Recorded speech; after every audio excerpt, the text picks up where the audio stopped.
She was always the kind of girl people barely noticed. In school, she sat in the last row, not because she wanted to hide, but because it felt safer there. She didn't like drawing attention to herself, especially in a class filled with louder, more confident students. Her classmates often talked, laughed, shared jokes, and moved in groups, while she usually stayed on her own. It wasn't because she didn't want friends. She just never knew how to join in. The music room was the only place where she felt a little less invisible. Even then, she didn't talk much. She simply listened.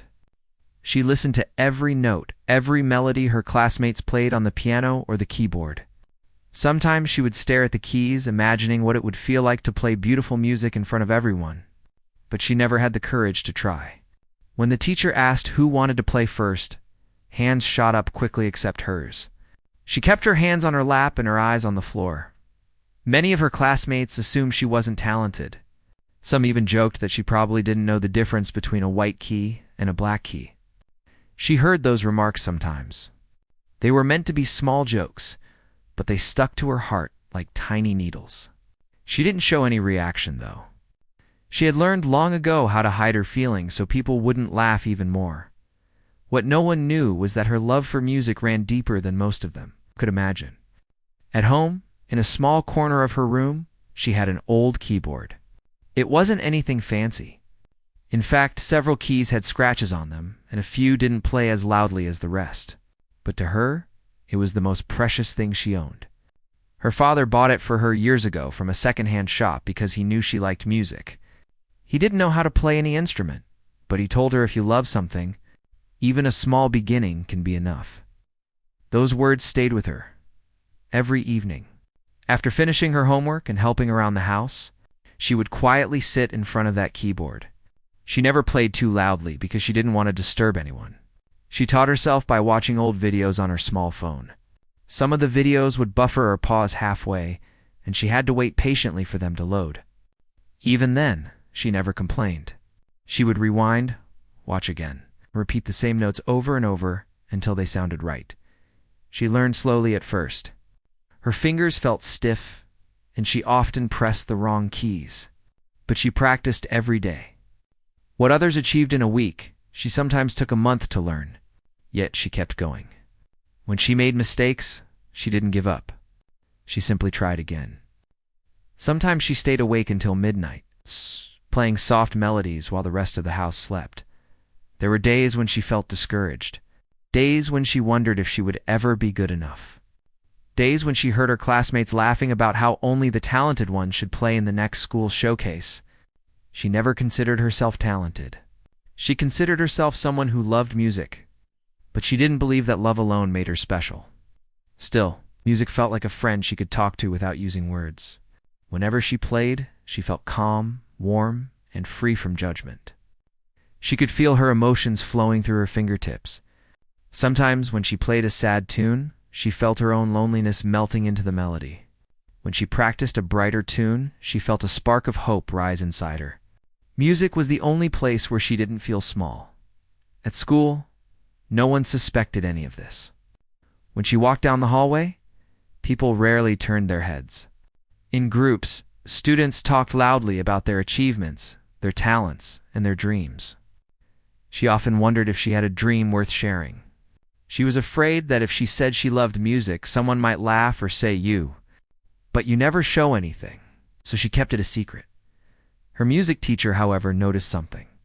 Not talent because she had never played in class, but something else. The teacher often caught her watching the piano with quiet longing, as if something inside her wanted to reach out. She never asked for a turn, but the way her eyes softened while hearing others play told a silent story. One afternoon, when the class ended and everyone rushed out chatting loudly, she stayed behind for a moment, slowly packing her bag. The teacher asked her gently, "Do you like the piano?" She paused, unsure if she should answer honestly. Then she nodded slowly. "Would you like to try sometime?" The teacher asked with a warm smile. She froze. A part of her wanted to say yes immediately. Another part felt terrified. What if she played badly? What if she pressed the wrong key in front of others? What if they laughed? Eventually, she whispered, "Maybe." Someday, the teacher didn't push her. "Whenever you feel ready, the piano is here," the teacher said softly. She nodded again and walked out. But that small conversation stayed in her mind for days. She thought about it while doing homework, while eating dinner, and even while trying to sleep. The idea of playing in front of someone felt frightening, but also exciting. One weekend, she practiced harder than usual. She tried learning a new piece, one that sounded warm and full of emotion. It wasn't perfect, not even close, but she felt something strong inside her when she played it. Something that made her heart beat faster. The next week at school, the big news spread that there would be a music showcase soon. It was a small event, but students took it seriously. Many wanted to impress their friends or make their parents proud. Names quickly filled the sign-up sheet. Her friends looked at the sheet too, but didn't bother encouraging her, they assumed. She would never sign up. She didn't sign up either. Just looking at the list made her stomach twist with nervousness. The thought of standing on stage while people whispered and judged her felt unbearable. But then, during class, the teacher made an announcement. "There's one more spot left. If anyone wants to show their hidden talent, this is your chance." A few students joked, saying the last spot was probably for someone brave enough to embarrass themselves. She heard the laughter and looked down immediately, but the teacher's eyes found hers. "Think about it," the teacher said, giving her a small, encouraging nod. The room felt heavy. Her chest felt tight. She wanted to raise her hand but couldn't. Her fear was stronger than her courage. After class, while she packed her things, the teacher came to her again. "You don't have to be perfect. Just be yourself." Those words touched her deeply because no one had ever told her that being herself was enough. That night at home, she sat at her keyboard longer than ever. She played the same piece until her fingers felt tired. She closed her eyes at one point and imagined what it would feel like to play on a real stage. With a real audience listening, not laughing, the idea scared her. But it also felt like something she needed to experience at least once, she told herself. "If I don't try now, I may never try again." The next morning at school, she took a deep breath, walked to the sign-up board, and wrote her name in the last empty spot. Her hands were shaking the whole time. A few students nearby saw her writing and exchanged surprised looks. They didn't say anything to her face, but she heard one whisper, "She signed up. She actually signed up."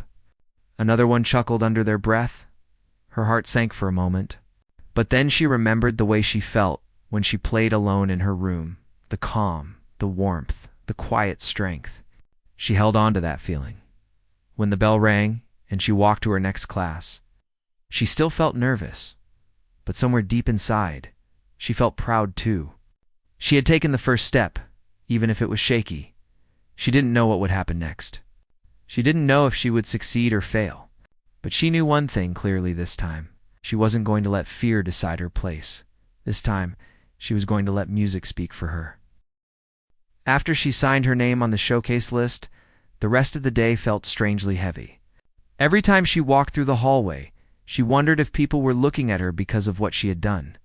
Most of the time, no one said anything directly, but she could feel small whispers around her.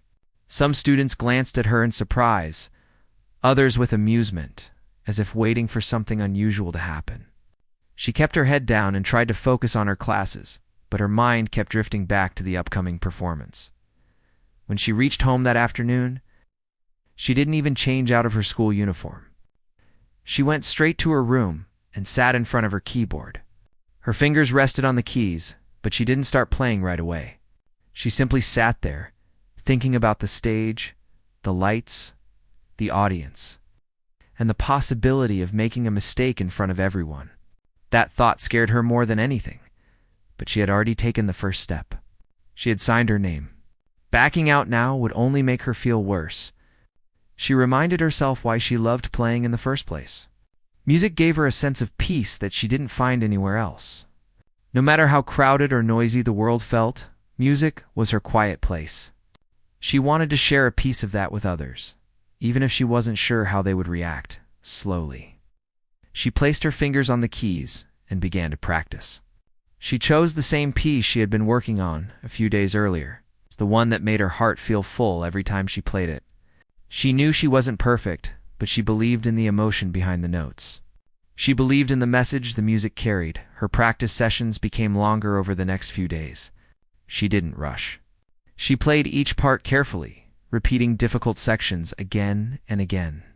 Sometimes she got frustrated when she made mistakes. She would sigh, take a short break, and then start again. She didn't want to make those mistakes on stage, but she also knew she couldn't force perfection. All she could do was practice as much as her heart allowed. Her family noticed the change in her. She spent more time in her room, playing softly for hours. One evening, her mother knocked on the door and asked, "Are you practicing for something special?" She hesitated for a moment, then nodded. Her mother walked into the room with a small smile and sat on the edge of the bed. "I'm happy you're doing something you love," she said gently. "Just remember to take care of yourself, too. Don't tire your fingers too much."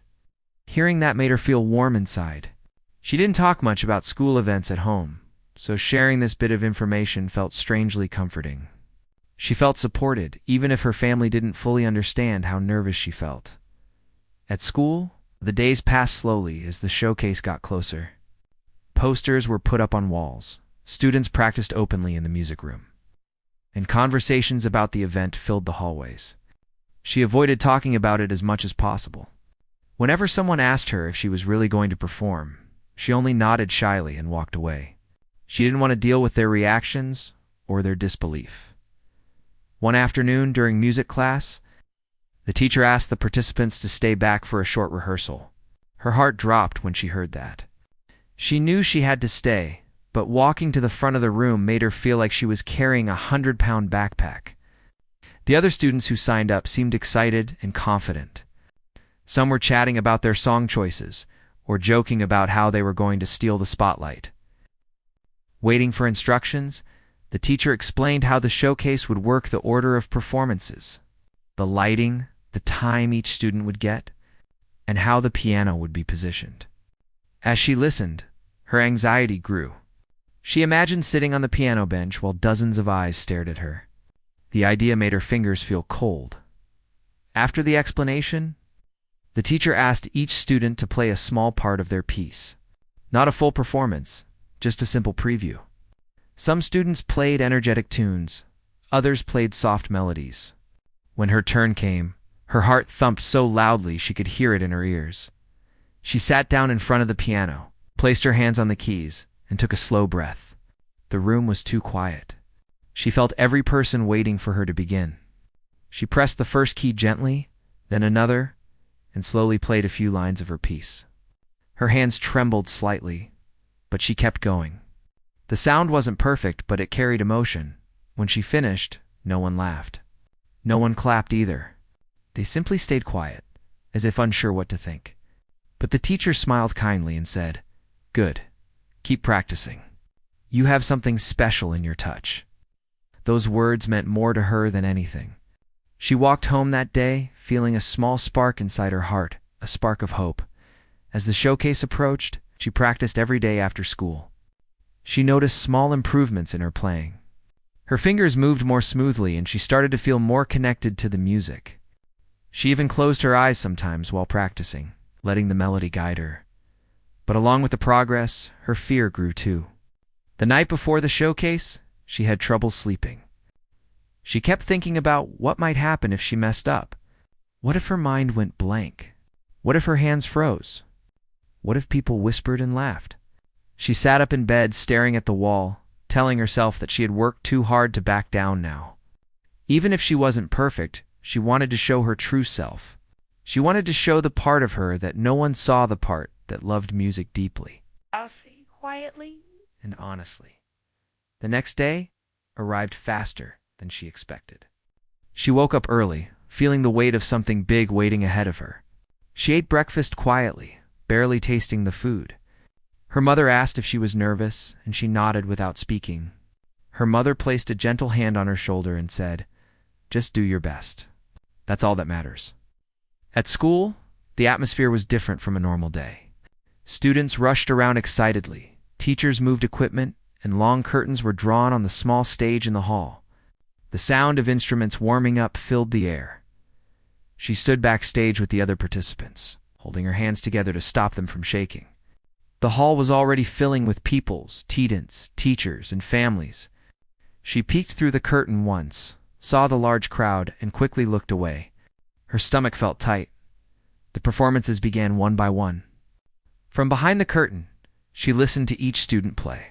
Some pieces were loud and dramatic, others soft and gentle. Every time someone finished, the audience clapped loudly. She wondered if they would clap for her too. Finally, the girl standing next to her whispered, "You're next." Her heart almost stopped. She took a deep breath and tried to steady her steps. A teacher guided her to the side of the stage. She could hear her name being announced. The hall slowly went silent, and she felt the whole world pressing in on her. She walked onto the stage, feeling the lights warm against her skin. The piano waited for her in the center, shining softly. People watched her with curiosity. Some leaned forward, some whispered quietly, and some simply stared. She reached the piano bench, pulled it slightly closer, and sat down. Her hands trembled as she placed them lightly on the keys. She could feel the wooden surface under her fingertips. Her breath felt uneven. In that moment, she closed her eyes. She didn't think about the audience or the lights or the fear. She thought about her room at home, the old keyboard, and all the nights she spent practicing quietly. She remembered the calm music had always given her, and with that, she pressed the first key. Her journey into the spotlight had begun. The moment her fingers touched the keys, the entire hall seemed to disappear. For a second, she forgot about the audience, the lights, and even the stage. Her world shrank to the piano in front of her. She pressed the first note softly, letting the sound echo through the silent room. It felt shaky at first, like her hands were still unsure if they belonged there. But she continued, moving to the next key, then the next. Slowly, the melody began to take shape. At first, the audience didn't react much. Some leaned back in their seats, expecting a simple performance. Others waited quietly, still unsure what to expect from the quiet girl who never drew attention in class. A couple of students in the back row exchanged small smiles as if thinking, "Let's see how this goes." But the more she played, the more something inside her started to shift. Her stiff fingers loosened. Her breathing slowed. Her nervousness, while still there, grew softer, like waves calming after hitting the shore. She remembered the many nights she practiced alone. The way her room felt warm, even on quiet evenings, the way the melody comforted her. That feeling guided her now. Her hands, once trembling, began to move more confidently across the keys. Her eyes stayed half closed, not because she wanted to look dramatic, but because it helped her feel the music more deeply. The sound she created wasn't loud or showy. It was gentle, heartfelt, steady, like someone speaking honestly for the first time after staying silent for too long. In the middle of the hall, the maestro, who had been invited to judge the showcase, leaned forward slightly. He had seen many performances that day, some technical, some energetic, some confident but lacking depth. But this girl's playing felt different. It wasn't perfect. A few notes were a little softer than others, and one transition wasn't as smooth as it could be. Yet there was something honest in the way she played, something delicate and full of feeling.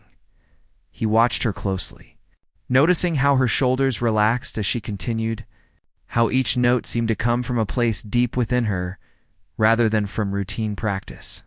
It was rare, he thought, to find someone who played not to impress, but simply to express something real. Meanwhile, the audience quieted in a way that wasn't forced. It was the kind of silence that naturally settled when people felt drawn into a moment without realizing it. A few students who had expected her to fail straightened up in their seats. Some stopped whispering and watched more closely. Even a group of younger kids who had been fidgeting finally sat still, their eyes fixed on her hands as she played. Memories began to drift through her mind, moments from her past that shaped her love for music. She remembered the first time she touched her old keyboard, how her father laughed softly when she pressed random keys and made strange sounds. She remembered practicing tiny melodies while her mother cooked dinner, and how she felt proud when she finally learned her first full song. She remembered the nights she stayed awake, playing quietly while the rest of the world slept. All of these memories filled her heart now, guiding her fingers naturally. There was one moment in the piece where the melody dipped into a quieter, more emotional tone. When she reached it, she felt a lump in her throat. It was the part she always connected to the most, the part that felt like it carried her own hidden feelings. She gently lowered her hands, letting the notes fall like soft raindrops. The hall remained completely still, as if holding its breath. The maestro lifted his eyebrows, clearly impressed. He wasn't expecting this level of emotional depth from someone so young, especially someone who seemed so unsure of herself when she first stepped onto the stage. Toward the end of her piece, her fingers moved faster, creating a wave of warm sound that filled the room. The melody rose with quiet strength, like someone finding their voice after a long silence. Her expression stayed calm, but if anyone looked closely, they could see the determination in her eyes, a determination that came not from wanting applause, but from wanting to finish the story her music was telling. One student near the front row whispered, "I didn't know she could play like this." Another muttered softly, "This doesn't sound like someone who just started practicing." Good. Even the students who once teased her now watched without a single hint of laughter. Something about her playing demanded respect, even from those who rarely gave it. As she approached the final lines of the piece, a sudden wave of fear hit her again. What if she made a mistake now? What if she ruined everything she had built so far? Her hands hesitated for a fraction of a second. But then she reminded herself of the reason she was there, not to be perfect, but to share what she loved. She took a quiet breath and continued. The final notes drifted through the hall slowly, beautifully, like the soft closing of a book. When she struck the very last note, she held her fingers there for a moment, letting the sound fade naturally. She lifted her hands from the keys and placed them on her lap. Her heart raced. Her breathing was quick. She didn't dare look up. The silence that followed felt endless. She wondered if she had done something wrong. Was the audience confused? Were they disappointed? The longer the silence lasted, the more her stomach twisted with fear. But then, somewhere in the back of the hall, someone started clapping. The sound was soft at first, hesitant, like they were afraid to be the first one to react. Then another clap followed. And another. Soon, the entire hall, students, teachers, parents, and even the younger children burst into applause. The sound grew louder and louder, echoing against the walls. Some people even stood up. She looked up finally, her face filled with disbelief. She wasn't used to being the center of attention, especially not for something good. For a moment, she didn't know how to react. Her face grew warm, not from embarrassment, but from the overwhelming surprise of being appreciated, truly appreciated for the first time. The maestro remained seated but clapped slowly and firmly. His eyes glowed with admiration. He watched her closely, recognizing something rare in her. When the applause finally softened, he stood up from his chair and walked toward the stage. She felt her heart jump again when she saw him coming. She quickly looked down at her hands, unsure what to do or say. But he stopped in front of her with a calm smile. "You played beautifully," he said in a gentle, steady voice. "Not just skillfully, but with sincerity. That is something many players never learn, even after years of training." She swallowed, unsure how to respond. She simply nodded, her eyes slightly wet from emotion she didn't fully understand. The maestro continued, "You have something inside you that is worth nurturing. Don't hide it. Music like yours deserves to be heard." Those words felt unreal to her. She had spent most of her life feeling unnoticed, overlooked, and unsure of her abilities. Hearing such praise from someone respected, someone experienced, felt like a dream she never expected to have. Her classmates watched from their seats, stunned. Some whispered quietly, amazed at how wrong they had been about her. Others looked at her with a new kind of respect, the kind that wasn't forced but earned, as she walked off the stage. Her legs felt weak, but her heart felt fuller than ever. She didn't even realize she was smiling until one of her teachers said, "Well done," in a warm voice. She nodded shyly, trying to steady her breathing. Backstage, she sat down on a small chair, finally letting herself relax.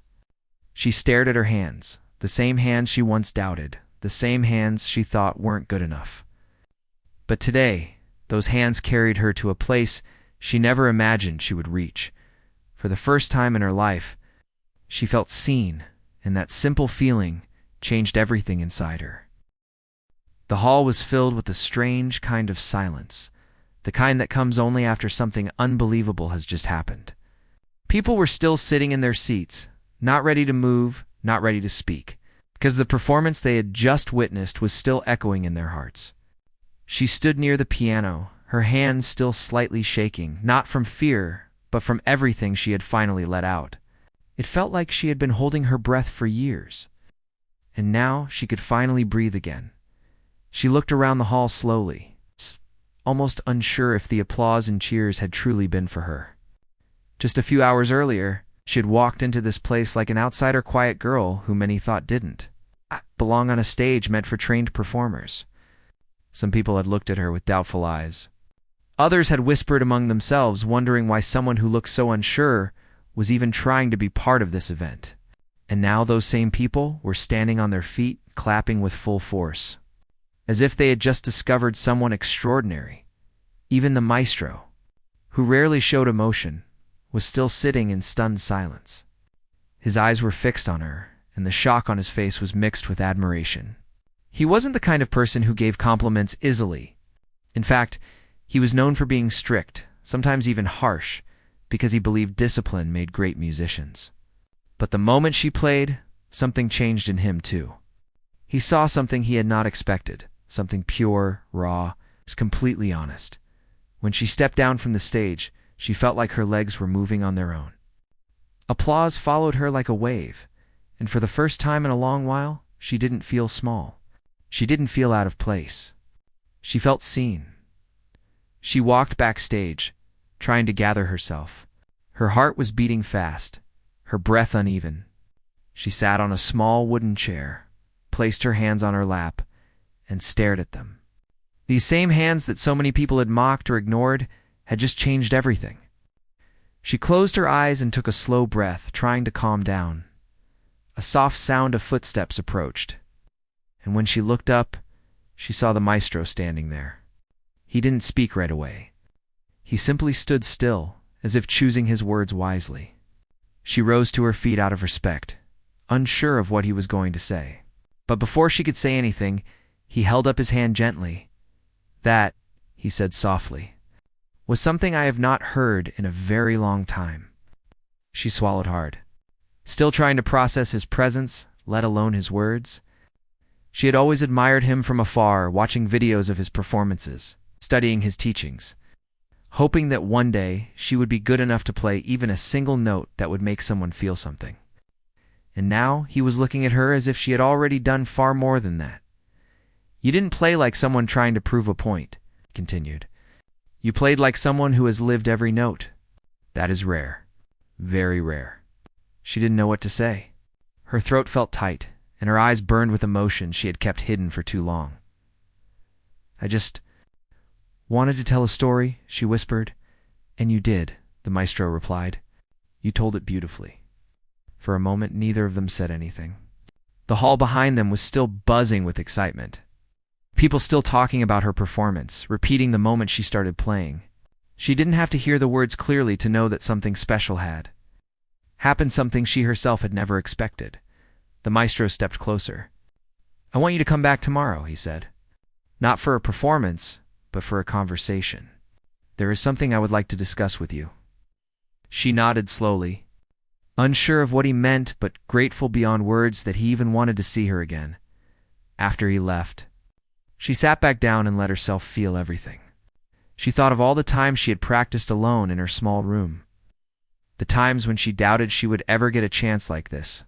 She remembered the faces of people who told her she was wasting her time, who said she wasn't good enough, who insisted she stop dreaming. And she remembered the lonely days when she wondered if they were right. But now, standing in that hall, hearing the echo of applause that still lingered in the air, she knew those moments were behind her. When the crowd finally began to leave, some people came backstage hoping to meet her. They spoke with excitement, saying how moved they were, how they hadn't expected someone so quiet to hold so much inside. She tried to smile humbly, unsure how to handle so much attention at once. She wasn't used to being noticed. But she listened politely, thanking everyone, even though it still felt unreal.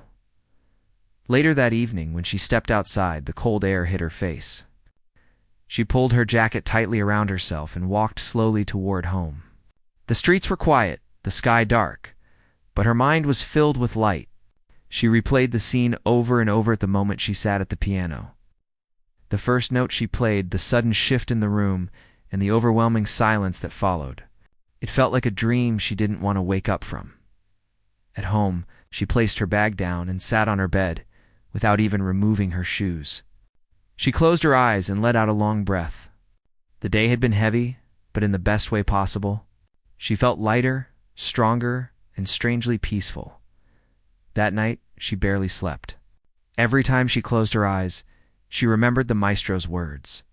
Every time she tried to rest, she imagined what the next day would bring. She wasn't nervous, though not like before. She felt ready, like she had finally stepped into the life she had always wanted. The next morning, she arrived at the hall early. The doors were still closed, and the place was quiet. When the maestro finally appeared, he greeted her with the smallest smile, a rare gesture from him. He guided her inside and took her to a small room where a grand piano stood in the center. The room was simple, quiet, and filled with soft morning light. "I want to hear you play again," he said. She nodded, took her seat, and placed her fingers gently on the keys. This time, she felt no fear. She played not to prove anything, not to impress anyone, but simply because she loved to. Her music filled the room slowly, softly at first, then with more confidence. When she finished, the maestro nodded thoughtfully. "You have a gift," he said. "But more than that, you have heart. And that is something no one can teach." She felt her chest tighten again, but this time with happiness. "I want to mentor you," he said finally. "If you are willing?"